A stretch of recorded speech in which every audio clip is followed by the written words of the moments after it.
Life है एक journey और हर पल एक नया बोर्ड। ऐसी कुछ कहानियाँ सुनाएगी आपकी ये प्यारी सी दोस्त। Hello everyone, welcome to my channel. आप लोग मेरे साथ सुन रहे हैं हमारी न्यू एलियन लव स्टोरी अजनबी। इसके प्रीवियस पार्ट के लास्ट में हमने देखा था कि जो कोमल है वो क्या हरकत कर दी है और उसके बाद हमाया उससे शादी करती है। फिर उसको जल्दी से ले जाती है हॉस्पिटल। वहाँ पर उसका इलाज चलता है, लेकिन इसी के दौरान आरव भी वहाँ पर पहुँच जाता है और कोमल की ऐसी हालत देखकर वो अमाया को थप्पड़ मारता है और उसे बहुत सी बातें सुनाकर उससे कहता है कि जैसे ही कोमल ठीक होगी वो उससे शादी करेगा। जिस बात पर आशी और आरव का बहुत ज़्यादा झगड़ा होता है, उनकी बहस होती है। आशी भी उसको थप्पड़ मारती है और आरव गुस्से में वहाँ से चला जाता है। लेकिन अमाया को इन चीज़ों से कोई फ़र्क नहीं पड़ता। उसे बस चिंता थी कोमल की, उसकी जान की। वो काफ़ी देर तक यूं ही इंतज़ार करती रहती है और उसका इलाज चलने के बाद डॉक्टर जब बाहर आते हैं तो कोमल के डैडी जल्दी से डॉक्टर को पकड़ते हैं। उससे बोलते डॉक्टर डॉक्टर मेरी बेटी कैसी है, डॉक्टर बताइए ना मेरी बेटी कैसी है, वो ठीक तो है ना। तो डॉक्टर उसको देखकर कहते हैं देखिए आप चिंता मत करिए, आपकी बेटी खतरे से बाहर है। आप लोगों ने उन्हें यहाँ पे लाने में देर तो कर दी, लेकिन फिर भी वो खतरे से बाहर है। आप चिंता मत करिए, कुछ ही देर में उन्हें होश आ जाएगा तो आप लोग उनसे मिल सकते हैं। तो ये बोलकर डॉक्टर वहाँ से चले जाते हैं और सारे घर वाले अमन, रुचि, आशी और अमाया सभी लोग राहत की सांस लेते हैं। अमाया की आंखों से तो खुशी के आंसू बहने लग जाते हैं, वो बहुत खुश होती है। और कोमल की डैडी अपनी पत्नी को हक करते हुए कहते हैं हमारी बच्ची बच गई, हमारी बच्ची बिल्कुल खतरे से बाहर है। तो कोमल की माँ कहती है हाँ बिल्कुल। तो वो लोग काफ़ी खुश होते हैं और इंतज़ार करते हैं कोमल के होश में आने का। तो कोमल को जब होश आता है तो सबसे पहले उसके मम्मी डैडी उससे मिलने के लिए जाते हैं। अंदर वो उससे बातें करते हैं। बाहर खड़ी हुई अमाया जो वो इंतज़ार कर रही होती है कब उसे अंदर जाने का मौका मिलेगा। वो बेसब्री से खड़ी होती है और कुछ देर बाद कोमल के मम्मी डैडी बाहर आ जाते हैं और अमाया के पास आते हैं। उससे कहते हैं वो तुम्हें अंदर बुला रही है, जाओ उससे मिल लो। तो ये बात सुनते ही अमाया जो है वो अपने आंसुओं को पोंछती है और फिर हाँ मैं गर्दन लगाते हुए कहती छी, और फिर जाती है वो अंदर। तो अंदर जैसे वो कदम रखती है ना, कोमल की तरफ देखती है जो कि बेड पर लेटी हुई थी। कोमल स्माइल कर रही थी, अमाया की तरफ देख रही थी। तो अमाया उसके पास आती है और बेड में ऐसे साइड में खड़े होकर उससे कहती है तुम पागल हो, दिमाग खराब है तुम्हारा, समझती क्या हो खुद को तुम?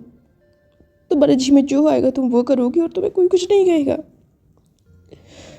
इतनी पागल हो तुम कि तुम अपनी जान देने की कोशिश की, एक बार भी नहीं सोचा अपने घर वालों के बारे में, अपनी मम्मी डैडी के बारे में। किसी का ख्याल नहीं था तुम्हें, सिर्फ अपनी करनी थी। एक बार तो सोच लेती कि अगर तुम्हें कुछ हो जाता तो उन लोगों का क्या होता।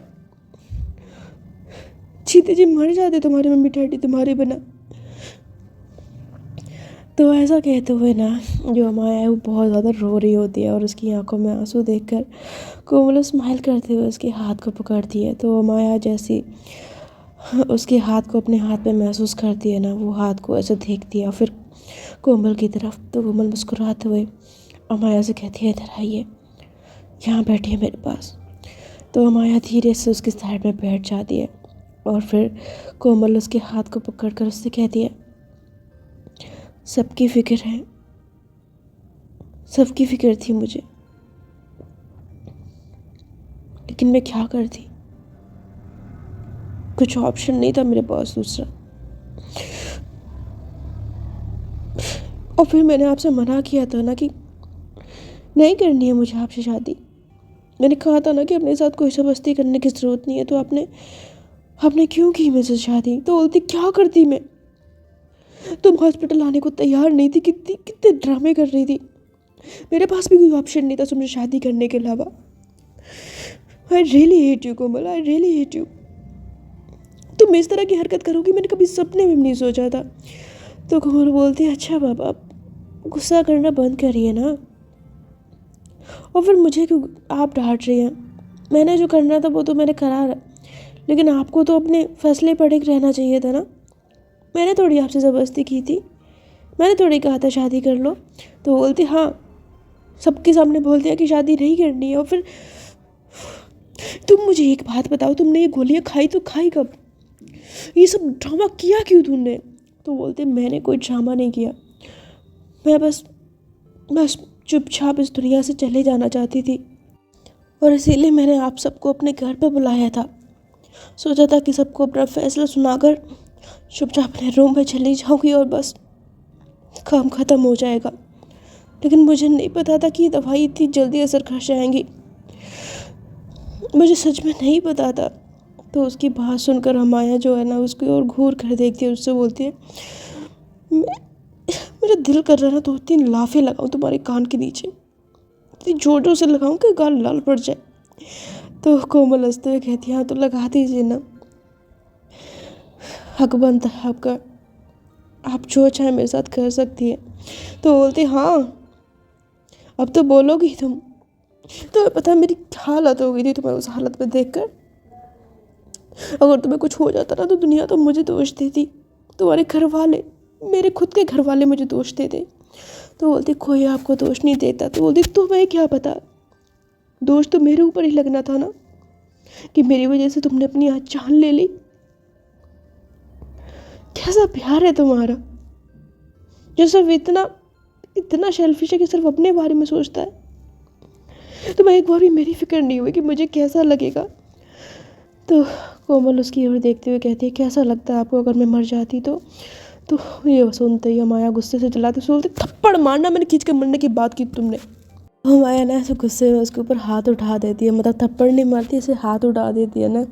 तो कोमल ऐसे बच्चों की तरह ना अपने फेस को दूसरी साइड कर लेती है और उसको ऐसा फेस कर देख कर ना माया का जो गुस्सा होता है वो मतलब धीरे धीरे ना शांत होने लगता है, बिकॉज कोमल ने बहुत ही क्यूट सी शक्ल बनाई होती है। जैसे बच्चे नहीं होते कि थप्पड़ मारो तो ऐसे क्यूट सा फेस बना लेते हैं। तो वो अपने हाथ को नीचे करती है, तो कोमल ऐसे फेस को साइड में करते हुए माया की तरफ देखती है, उससे बोलती है डांट लिया जितना डांटना था, अब शांत भी हो जाइए, कितना डांटेंगी, अंदर का खून जल जाएगा, गुस्सा नहीं करते जाना। तो बोलती डोंट कॉल मी जाना। तो बोलती अब तो जाना बुलाने का हक है मुझे, शादी हो चुकी है, तो अब आप मुझे खुद को जाना बोलने से नहीं रोक सकती, मेरे जो जी में आएगा ना मैं आपको वो बुलाऊंगी। अच्छा सुनिए ना, मेरी एक बात मानेंगी? तो माया बोलती क्या? तो बोलती थोड़ा सा मेरे पास आइए। तो बोलती क्या? तो बोलती पास तो आइए ना। तो माया कहती है लेकिन क्यों? तो बोलती अरे आओ ना पास। तो अब माया जो कहती है हो, तो ऐसा कहते हो ना उसके थोड़े नज़दीक आती है। तो बोलती थोड़ा सा और नज़दीक। तो बोलती क्या करना है? तो बोलती आपको एक बहुत ज़रूरी बात बतानी है। तो माया बोलती कौन सी बात? तो बोलती कान इधर लाइए। तो माया जो उसके मुँह के पास ना अपने कान को लेके जाती है, लेकिन जैसे वो लेके जाती है ना एकदम से कोमल उसके ना ऐसे गाल पे करके किस कर लेती है। तो माया झट से पीछे हटती है, उससे बोलती ये क्या बदतमीजी है। तो कोमल हंसते हुए कहती है बदतमीजी? इसको बदतमीजी नहीं, इसको प्यार करना बोलते हैं, मैं प्यार कर रही हूँ आपसे। तो बोलती थप्पड़ पड़ेगा खींच के। तो बोलती है मार लो, कम से कम इसी बहाने छू तो लोगे। तो मैं बोलती है भगवान मैं क्या करूँ इस लड़की का, तुम ऐसी क्यों हो? तो बोलती मैं ऐसे ही हूँ और मैं जैसी भी हूँ अब तो आपको मुझे झेलना होगा, और देखिए उसका दोष भी आप मुझे नहीं दे सकते। तो बोलती क्यों नहीं दे सकती, सारा दोष तुम्हारा है। तो बोलती मेरा कोई दोष नहीं है, आपने मुझे अपनी मर्ज़ी से अपनी बीवी बनाया है, अपनी मर्ज़ी से शादी की है, तो मुझे ब्लेम मत करना। और अब ये आफत आपने अपने गले बांध ली है तो सारी ज़िंदगी झेलना भी पड़ेगा। तो हमाया बोलते हैं क्या मुसीबत है, क्यों मैंने इससे शादी कर ली, क्यों क्या हो गया था मुझे उस टाइम पे। तो कोमल बोलती है आपको मेरी जान की फ़िक्र थी क्योंकि आप मुझसे प्यार करती हैं। तो कोमल की बात सुनकर हमाया कहती है मैं तुमसे कोई प्यार व्यार नहीं करती, बस इंसानियत के नाते मैंने तुम्हारी जान बचाई। तो बोलती इंसानियत के नाते जान बचाना और यूँ फूट फूट कर रोना दोनों अलग चीज़ें होती हैं। मैंने देखा था उस वक्त आपकी हालत जब आप मुझे अपनी बाहों में लेकर रो रही थी, जब मुझे लेकर आप मंडप में भागी थी। मेरी हालत ख़राब ज़रूर थी लेकिन आपकी आंखों में मैंने खुद के लिए प्यार देखा था। मैं सच बता रही हूँ आपको, आपने मुझे शादी करके ना मुझे एक नई ज़िंदगी दी है। अगर इस पल में अगर मैं मर भी जाऊँ ना तो मुझे कोई अफसोस नहीं होगा। तो जब ऐसा बोलती है ना तो माया उसको मुंह पर ऐसी हाथ रखती है, उसको बोलती है बकवास बातें करना बंद करो, ठीक है? पहले ही तुमने बहुत ड्रामा कर रखा है, मैं और कुछ नहीं सुनना चाहती। तो वह ऐसा बोलती है ना, तो कोमल उसकी आंखों में देखती है और अमाया भी उसकी आंखों में देखती है, और ये दोनों एक दूसरे की आंखों में खो जाते हैं। ये खूबसूरत सा आई कांटेक्ट इनका यूं ही इन दोनों के दरमियान हो रहा होता है। तभी जो आशी है ना, वो अमन और रुचि के साथ अंदर आ जाती है और कहती है दी। तो जब ऐसा बोलती है ना, तो उसकी आवाज़ सुनकर कोमल अपनी नज़रों को हटाती है, हमाया अपनी नज़रों को, लेकिन आशी उन दोनों को देख लेती है और हमाया अपना हाथ भी उठा लेती है कोमल के मुंह से। तो कोमल जो है वो रुचि और अमन को देखकर कहती है, अरे अंकल आंटी आप, तो ना उठने की कोशिश करती है। तो हमाया उसे एकदम से लिटा देती है। उसे बोलती, क्या कर रही हो, आराम से लेटी रहो, अभी उठी हो और शांति से लेटा नहीं जा रहा है तुमसे। तो उसको ना डांटते हुए बोलती है ना, तो आरशी उसकी फिक्र देखती है और कोमल भी उसको देख कर कहती है, आप ना बात में मुझे डांटने लग जाती हैं यार, कभी तो प्यार से बात कर लिया करो। तो बोलती है, हाँ तो तुम हरकतें ऐसी करती हो। तो आरशी बोलते, अरे अरे अरे आप तो अभी से लड़ने लग गए, शांत हो जाओ, हॉस्पिटल है, जितना लड़ना है ना घर जाके लड़ लेना। तो अमाया बोलती, घर जाके? तो बोलती, हाँ अब जैसे ही भाभी ठीक हो जाएंगे घर तो चलना पड़ेगा ना। तो कोमल ये बात सुनकर ना खुश हो जाती है, लेकिन अमाया कहती है, हम कोई घर वर नहीं जाएंगे। तो कोमल बोलती है, तो क्या आप जंगलों में ज़िंदगी काटेंगी? तो बोलते, मेरा कहने का मतलब है मैं घर जाऊंगी, मेरे पेरेंट्स घर जाएंगे, मेरी सिस्टर घर जाएंगी, पर तुम हमारे घर नहीं जाओगी। तो कोमल बोलती, क्यों? तो माया बोलती, क्यों क्या क्यों, नहीं जाओगी तो मतलब नहीं जाओगी। तो कोमल बोलती है, बट आपने मुझसे शादी की है, तो वो मेरा ससुराल है, तो शादी के बाद मुझे ससुराल नहीं जाने दोगे? तो बोलती, बिल्कुल नहीं जाओगी तुम, तो अपने मम्मी पापा के घर पे रहना, और वैसे भी तुमसे शादी मैंने ना तुम्हारी जान बचाने के लिए की थी, बाकी कोई अपनी मर्जी से नहीं की थी। तो कोमल बोलती, ये बात गलत है, मैं मेरी ससुराल जाके रहूँगी। तो माया बोलती, मैं भी देखती हूँ तुम्हें कौन लेके जाता है, मैं तुम्हें उस घर में कदम नहीं रखने दूँगी, समझी तुम? तो कोमल जो है वो हर्षी की तरफ देखती है और अमन और रुचि की तरफ। अमन रुचि कुछ नहीं कहते, एक दूसरे का फेस देखते रहते हैं। तो कोमल बोलती है, पापा मम्मी। तो उनको ना पापा मम्मी बोलती है ना, तो माया बोलती है, उनको क्या पापा मम्मी बोल रही हो तुम, वो पापा मम्मी कहाँ से हो गए, अंकल आंटी हैं तुम्हारे। तो बोलती है, अंकल आंटी बाद में थे, अभी वो मेरे सास ससुर हैं, तो उस हिसाब से पापा मम्मी हुए। तो रुचि की तरफ देखते हुए कहती है, मम्मी समझाइए ना अपनी बेटी को, ये गलत है, मेरे साथ ऐसा नहीं कर सकती है। तो रुचि बेचारी शक्ल देखने लग जाती है और उसे कुछ समझ नहीं आता। तो आशे बोलती है, चिंता मत करिए भाभी, टेंशन मत लीजिए, आपके सास ससुर भी आपको ससुराल लेके जाएंगे, आपकी ये मैडम भी आपको ससुराल लेके जाएगी, और मैं तो हमेशा से आपके साइड पे हुई। तो कोमल बोलते, हाँ ये बात तो है। वैसे पापा आपको एक बात बोलूँ, आपकी पूरी फैमिली में ना मुझे आशी सबसे ज़्यादा अच्छी लगती है। तो जो ऐसा अमन को देखते हुए बोलती है ना, तो अमन शक्ल देखने लग जाता है रुचि की, क्योंकि उन दोनों का मम्मी पापा बोल रही होती है ना। तो अमन कहता है, बेटा तुम्हारी तबीयत अब कैसी है, तुम ठीक हो ना, अच्छा लग रहा है ना? तो कोमल मुस्कुराते हुए कहती, जी पापा मैं बिल्कुल ठीक हूँ। तो उसको पापा बोलती है ना, तभी ऐसे ही अंदर की तरफ ना एक नर्स आती है, वो कहती है, सुनिए आप लोगों में से अमाया कौन है? तो अमाया ये बात सुनती कहती, मैं हूँ। तो बोलती है, आपको डॉक्टर बुला रहे हैं। तो माया बोलती है, मुझे? तो बोलती, जी चलिए आप। तो बोलती है, अच्छा ठीक है मैं आ रही हूँ। तो अमाया जो है ना वो डॉक्टर के पास चली जाती है और वहाँ जाकर देखती है कि कोमल के डैडी भी बैठे हुए हैं। तो डॉक्टर बोलते, आइए बैठिए, आपसे कुछ बात करनी है। तो अमाया जो चुपचाप वहाँ पर बैठ जाती है, लेकिन उसके बैठते ही जो डॉक्टर है वो कहता है, देखें मुझे आपके और कोमल के बारे में इनके डैडी ने सब कुछ बता दिया है, और ये सब सुनने के बाद मैं आप लोगों को कुछ कहना चाहता हूँ।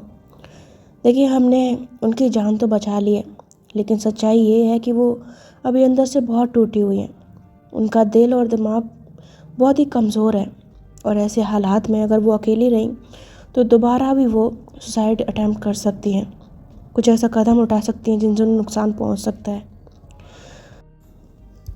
मिस अमाया, आपने उससे शादी करने से इनकार किया, इसलिए उसने आत्महत्या करने की कोशिश की, और ऐसे वक्त पे आपने उसकी जान बचाकर ये साबित कर दिया कि आप उसे अपना कुछ तो मानती हैं। उसके दिल में अब उम्मीद है आपकी तरफ से, अगर इस वक्त उससे कुछ ज़्यादा ठीक कर सकता है तो वो है आपका साथ, उसे आपकी साथ की ज़रूरत है। मेरी सलाह ये है कि आप लोग जो है वो एक दूसरे के साथ रहें, हमेशा के लिए तो मैं नहीं बोल रहा हूँ, मुझे नहीं पता आप लोगों के बीच में क्या प्रॉब्लम है, ये आपका पर्सनल मैटर है, लेकिन एक डॉक्टर के तौर पर अपनी मरीज़ की जान बचाने के लिए मैं यही कहूँगा कि आप उसका सहारा बनें, उसे ऐसा महसूस करवाएं कि अब वो अकेली नहीं है, आप उसके साथ हैं।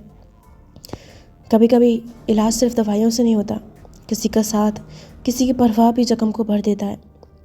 शायद इस साथ आप दोनों के रिश्ते को एक नया मौका दे, या फिर रिश्ते का तो पता नहीं, लेकिन हाँ, कोमल की हालत सुधारने में बहुत हेल्प कर सकता है। अब आप सोच लीजिए आपको क्या करना है।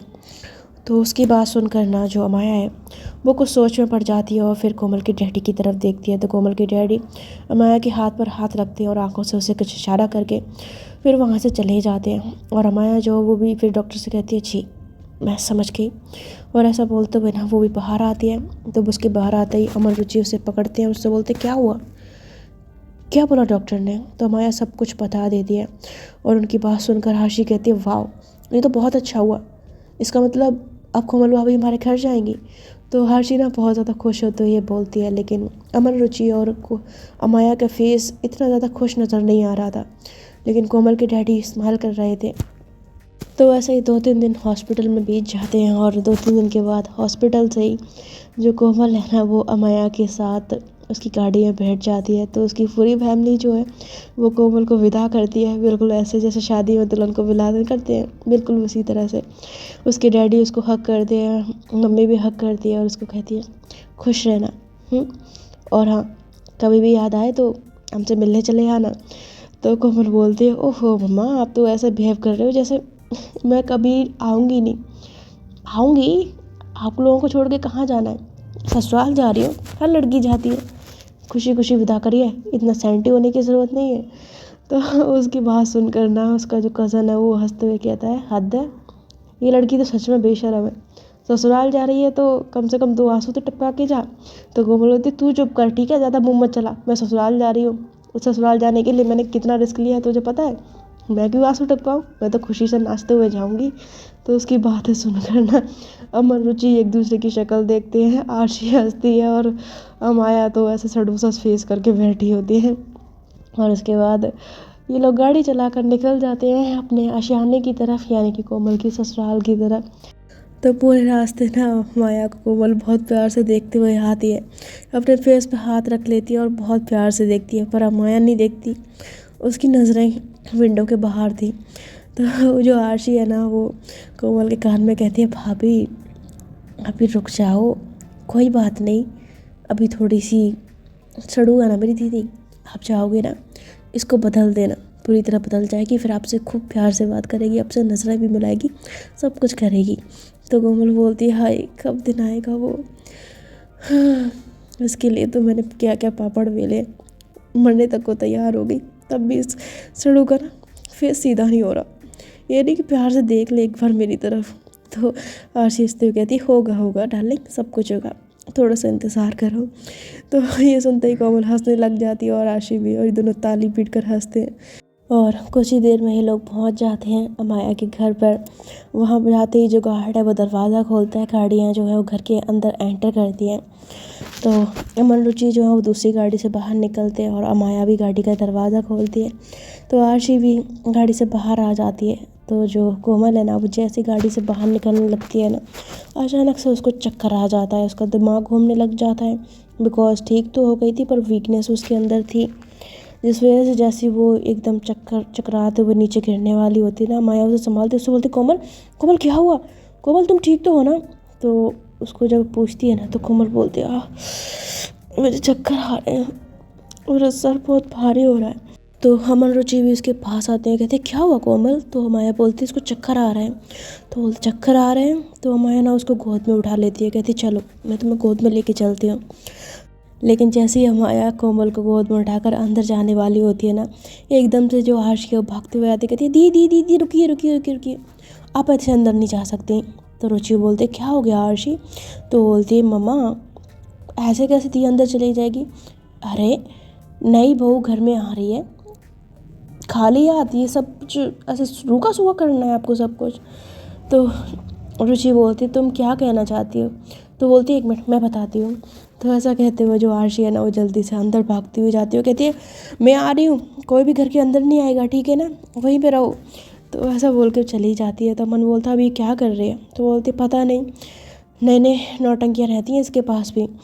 तो ऐसा बोलती है। तभी जो आरशी है ना वो थोड़ी देर में एक कलश जो है उसे लेकर आती है और कलश को रख देती है नीचे। उस कलश में चावल होते हैं। तो माया बोलती है आरशी ये सब क्या है? तो आरशी बोलती है धी, इस घर की नई बहू घर में आ रही है तो गृह प्रवेश नहीं होगा क्या? यूं ही हो जाएगा। तो माया बोलती ये सब तू क्या कर रही है? इस सब की क्या ज़रूरत है? तो कोमल बोलती रहने दीजिए ना, सही तो कह रही है, मेरा इस घर में पहला दिन है, मैं गृह प्रवेश करने वाली हूँ, तो ये सब तो होना चाहिए। तो माया जो है ना वो कोमल की तरफ घूर के देखती है। तो कोमल स्माइल पास कर देती है। तो रुचि बोलती है अच्छा ठीक है, अब जो करना है करो जल्दी, फिर अंदर चलते हैं। तो जो माया है ना वो ऐसे ही कोमल को ना नीचे बिठाने लगती है। तो कोमल बोलती है क्या कर रही है? तो बोलती है गोद में से नीचे उतार रही हूँ, तभी तो मारोगी ना इसको तुम। तो बोलती है गोद में बिठा के नहीं करवा सकती, इतनी ताकत नहीं है आपके अंदर। तो बोलती तुम बहुत भारी हो ना, इसलिए दर्द हो रहा है मेरे हाथों में। तो बोलती यही जो रहा है हाथों में, इतनी भी भारी नहीं हो, खुद का बहुत मेंटेन रखती हूँ मैं। तो बोलती पता है, वो तो तुम्हें गोद में उठाने से पता लग रहा है। तो आरशी बोलती है अपने कमरे में जाके लड़ लेना, फिलहाल जो गृह प्रवेश करना है उसको तो करो यार। तो माया बोलती है हाँ तो चलो उतरो, अब तुम्हें जो करना है जल्दी से करो। तो कोमल बोलती क्या उतरो, ऐसे गोद में बिठा के करवाओ। तो बोलती गोद में बिठा के कैसे करवाओ? तो बोलती मुझे नहीं पता, बस गोद में कराओ, मेरे को चक्कर आ रहे हैं। तो बोलती तुम्हारा नाटक कर रही हो बस तुम, कोई चक्कर वक्कर नहीं आ रहे हैं तुम्हें। तो बोलती नहीं मुझे सच में चक्कर आ रहे हैं, हाँ मेरा दिमाग, हाँ मेरा दिमाग। तो ऐसे ना वो ड्रामे करने लग जाती है ना, तो रुचि को हंसी आ जाती है उसके ऊपर। तो माया बोलती है ड्रामे बंद करो, करवा रही हूँ। तो ऐसा कहते हुए माया जो ज़मीन पर बैठती है कोमल को लेकर ना, और फिर उसके पैर को कलश की साइड घुमा करना, उसे कहती है अब करो। तो कोमल अपने पैर से ना चावल के कलश को ऐसे ही ठोकर मारती है और चावल जो ज़मीन पर गिर जाते हैं। उसके बाद जो आरशी है ना वो एक थाली जिसमें वो लाल कलर का जो पानी नहीं होता है, जब दुल्हन घर के अंदर प्रवेश करती तो पैर उसमें डाल के जाती है, तो वो थाली रख देती है आगे और बोलती है भाभी ये भी। तो माया उसको देख कर कहती है अब तो तुम्हें नीचे उतरना ही पड़ेगा, ये तो मैं गोद में बिठा के नहीं करा सकती। तो कोमल बोलती है उतरना ज़रूरी है। तो बोलती है उतरो चुपचाप, मुझसे नहीं गोद में उठा के कराया जा रही है। तो कोमल को ना वो ज़मीन पर उतार देती है। तो कोमल उतर जाती है और फिर उस थाली में पैर डालते हुए वो घर के अंदर जाती है। लेकिन जैसे वो चल चल के जा रही होती है ना, अचानक से उसका दिमाग घूमने लग जाता है और वो फिर से ज़मीन पर गिरने वाली होती है। तो माया उसको तुरंत पकड़ लेती है। उससे बोलती क्या हुआ? तो कोमल बोलती चक्कर आ रहे हैं। तो बोलती तुम्हें भी ना चैन नहीं है, चक्कर आ रहे हैं तो क्या ज़रूरत है सब करने की? तो आरशी बोलती है आप इन्हें जल्दी से रूम में ले जाइए। तो माया उसको गोद में उठाती है, फिर उसको ना ऊपर की तरफ ले जाती है। तो रुचि बोलती है ख्याल रखना इसका, और कोई ज़रूरत हो तो बता देना। तो माया बोलती जी माँ। और माया फिर जो है ना वो कोमल को लेकर रूम में चली जाती है और आरशी, रुचि, अमन उसको जाते हुए देखते हैं। तो जैसे ये दोनों रूम में पहुंचते हैं ना, माया बहुत प्यार से और आराम से कोमल को बेड पर लिटाती है, उसके सर के नीचे तकिया लगाकर वो चादर उड़ाती है ना। लेकिन जैसी वो ऊपर उड़ने लगती है, अचानक से जो कोमल है ना वो माया की शर्ट का कॉलर पकड़कर उसे अपनी ओर खींच लेती है, जिससे वो उसके ऊपर गिरती है। उसके गिरते ही जो कोमल है ना वो बहुत प्यार से उसकी गले में अपनी दोनों बाहें डाल लेती है। उससे बोलती कहाँ जा रही है?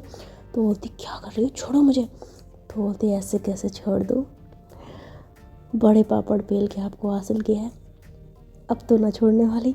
तो बोलती कोमल छोड़ो मुझे, क्या कर रही हो? तो बोलती क्या है इतना, क्या आप डर रही हो मुझसे, खा दौड़ी जाऊंगी? तो बोलती तुम खाई जाओगी, चुड़ैल हो तुम, चुड़ैल। तो बोलती ओह चुड़ैल हूँ, हद हो गई। तो बोलती है यार छोड़ो मुझे, क्या कर रही हो, कोई आ जाएगा रूम में। तो बोलती है आपके रूम में कोई नहीं आता, और वैसे भी सबको पता है नया नया कपल है, रोमांस कर रहा होगा, कोई नहीं आएगा इधर।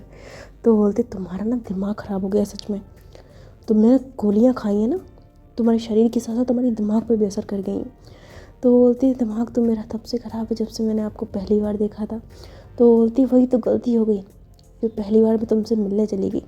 काश उस दिन सर को मैं मना कर देती तुम्हारे डैडी को कि तुम्हें लेने में एयरपोर्ट पर नहीं जा रही हूँ, कुछ बहाना ही बना देती तो तुमसे मेरी मुलाकात ना होती और मैं इस आफत में ना फंसती। तो कोमल बोलती है अब देखो होने को तो कोई नहीं टाल सकता, जो होना था वो हो गया, आपके गले में पड़ चुकी हूँ, सारी ज़िंदगी झेलने के लिए तैयार हो जाओ मिस अमाया शर्मा। तो अमाया जो उन्होंने झट से ऐसे ही उसके दोनों हाथों को झटक करना एकदम से खड़ी हो जाती है। सोचते चुपचाप आराम करो, फालतू की बकवास करने की ज़रूरत नहीं है, ठीक है ना। तो अमाया ऐसा बोल के ना रूम का दरवाज़ा बंद करके बाहर निकल आती है। और जो कोमल है वो हंसते हुए पिल्लो को हक करती कहती हाँ। वैसे मुझे यकीन नहीं हो रहा कि ये सच में हो गया है। सोचा था दवाई खा के इस दुनिया से निकल लूँगी, और ये तो चमत्कार हो गया, वैसे मेरी शादी हो गई। यस। तो मतलब बहुत ज़्यादा खुश होती है। और जो हमाया है ना वो नीचे उतर के जाती है जहाँ पर हॉल में अमन रुचि जो है वो बहुत ज़्यादा परेशान खामोश बैठे हुए थे। आशी भी बैठी हुई थी लेकिन वो अपना फ़ोन चला रही थी और अमन रुचि को भी बार बार देख रही थी। तो जो अमाया है वो उनके पास आती है और कहती है पापा माँ आप लोग क्या कर रहे हो। तो अमन जो है वो अमाया की तरफ देखता है और कहता है कुछ नहीं बेटा, बस यूँ ही। तो अमाया बोलती है मुझे पता है आप लोग क्या सोच रहे हो, वो सब मैं भी सोच रही हूँ, समझ में नहीं आ रहा कि क्या करें। मेरी वजह से आप लोगों को भी बहुत ज़्यादा प्रॉब्लम फेस करनी पड़ रही है ना। तो अमाया की बात सुनकर रुचि खड़ी होती है और अमाया का ऐसे हाथ पकड़ लेती है, उससे बोलती है ऐसा कुछ भी नहीं है, हमने तुम्हारी वजह से कुछ भी फेस नहीं किया, और जो कुछ भी हुआ उसमें तुम्हारी क्या गलती है। गलती तो खैर किसी की भी नहीं है, कोमल को भी गलत नहीं कह सकते, वो तुमसे इतना प्यार कर बैठी है ना पागल की। लेकिन उसका प्यार देखकर मुझे तो समझ ही नहीं आ रहा कि भला कोई किसी से इतना प्यार कैसे कर सकता है कि अपनी जान तक ले ले उसके लिए। तो हर्षे वो बोलते हैं भाभी करती है ना हम से प्यार।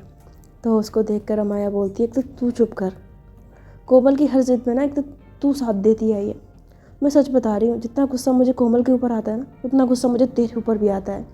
तो बोलते दी अब गुस्सा करने से कुछ नहीं होगा, आज के टाइम पे सच ये है कि वो आपकी वाइफ है, आपकी उनसे शादी हो चुकी है, वो अपने ससुराल में आ चुकी है। तो अभी ये गुस्सा करने से अच्छा है कि आप अपनी नई नवेली बीवी को प्यार करें, उसे इज्जत दें, उसके साथ टाइम स्पेंड करें, थोड़ा सा रोमांस करें, इससे वो भी खुश रहेगी, उनकी तबीयत भी ठीक रहेगी और मैं भी खुश रहूँगी। तो रुचि बोलती है हर्षी बोलने से पहले कुछ तो सोच लिया कर, तेरे पापा भी बैठे हुए हैं इधर। तो उनको देखकर आशी बोलती है ओह सॉरी पापा, ओह फ्लो में निकल गया ना। तो अमन आशी की तरफ देख कर कहता है मैं अपने रूम में जा रहा हूँ। तो ऐसा बोल के अमन जो है वहाँ से चला जाता है और अमाया बहुत खामोश होकर खड़ी होती है। दूसरी तरफ जो आरव है ना वो गुस्से में जाता है कोमल के घर पे, और वहाँ जो से उसके डैडी को आवाज़ देने लग जाता है। तो कोमल के डैडी बाहर आते हैं, उसकी पूरी फैमिली बाहर निकल आती है। तो उससे बोलते हैं हरब बेटा तुम यहाँ। तो हरब बोलता है अंकल ये मैं सब क्या सुन रहा हूँ, आपने कोमल को समाया के साथ भेज दिया, आपने ऐसा क्यों किया। तो बोलते बेटा इतना गुस्सा क्यों कर रहे हो, कोमल और अमाया की शादी हुई है तो उसे उसके घर ही जाना था ना, वो उसका ससुराल है। तो बोलती ससुराल माय फुट, मैं नहीं मानता उसका ससुराल, उसका ससुराल मेरे घर में। कोमल की शादी मुझसे होगी अंकल। तो अंकल बोलते हैं देखो कोमल की शादी हो चुकी है इसलिए फालतू का दिमाग मत ख़राब करो। तो मैंने पहले प्यार से समझाया था ना कि कोमल तुमसे प्यार नहीं करती। तो बोलते दिमाग ख़राब हो गया है, और उसका दिमाग ख़राब किया है उस अमाया ने। लेकिन अंकल मैं कोमल को समझा लूँगा, आपको उसे उसके घर पर नहीं भेजना चाहिए था, उसे यहाँ पर लेके आना चाहिए था। मैं उससे बात करता, उसे समझाता, हम दोनों शादी करते और हंसी खुशी से सब कुछ ठीक हो जाता, कोमल मेरे घर पे जाती। लेकिन आपने सब कुछ ख़राब कर दिया। तो अंकल बोलते हैं अब इन सब बातों का कोई फ़ायदा नहीं आरव, तुम चुपचाप यहाँ से चले जाओ, क्योंकि कोमल अमाया के घर जा चुकी है। और हाँ, कोमल की खुशी अमाया में, वो अमाया से प्यार करती है। अमाया के प्यार को हासिल करने के लिए उसने अपनी जान तक लेने की कोशिश की। अब इससे बड़ा क्या सबूत चाहिए तुम्हें कि कोमल तुम्हारी कभी नहीं हो सकती। वो अमाया से प्यार करती है। तो आरव बोलता है वो चाहे किसी से भी प्यार करती हो, उसके दिमाग से भूत में उतार के रहूँगा, मैं अपनी कोमल को वापस पाके रहूँगा किसी भी कीमत पर। तो ए अजनबी का ये वाला पार्ट फ़िलहाल इतना ही। और अगर आप लोग चाहते हो कि इस कहानी को मैं जल्दी जल्दी अपलोड करूं, इसके पार्ट्स को मैं जल्दी जल्दी लाऊं, तो आप लोगों को कमेंट करने होंगे, लाइक करना होगा, ज़्यादा से ज़्यादा मेरी वीडियो को शेयर करना होगा, और जिन्होंने चैनल सब्सक्राइब नहीं किया है वो चैनल सब्सक्राइब करके जाएं। ये आप लोगों की बहुत बड़ी खामी है, आप बहुत सेल्फिश हो जो अपना मतलब देख के चले जाते हो, और जब स्टोरी ना डालो तो शिकायतें करते हो। कमेंट करो, जितने ज़्यादा कमेंट आएंगे उतनी जल्दी स्टोरीज जल्दी अपलोड होंगी। लेकिन हाँ, एक ही पर्सन बार बार 20-20 कमेंट मत करना। मैं हर पर्सन से बोल रही हूँ, एक पर्सन एक कमेंट करके भी जाएगा मेरे लिए काफ़ी है। मैं ये नहीं बोल रही हूँ कि एक पर्सन 20-20 करे, नहीं, मत करना, ये तो बिल्कुल ही मत करना। लेकिन कमेंट करना, ठीक है, अगर चाहिए तो, वरना स्टोरी तो लेट आती ही आती है। फिर तो अगर जल्दी जल्दी करोगे तो मेरा मोटिवेशन बढ़ेगा तो मैं जल्दी जल्दी वीडियोज़ लाऊँगी, ठीक है। तो आप लोग देख लो आपको क्या करना है।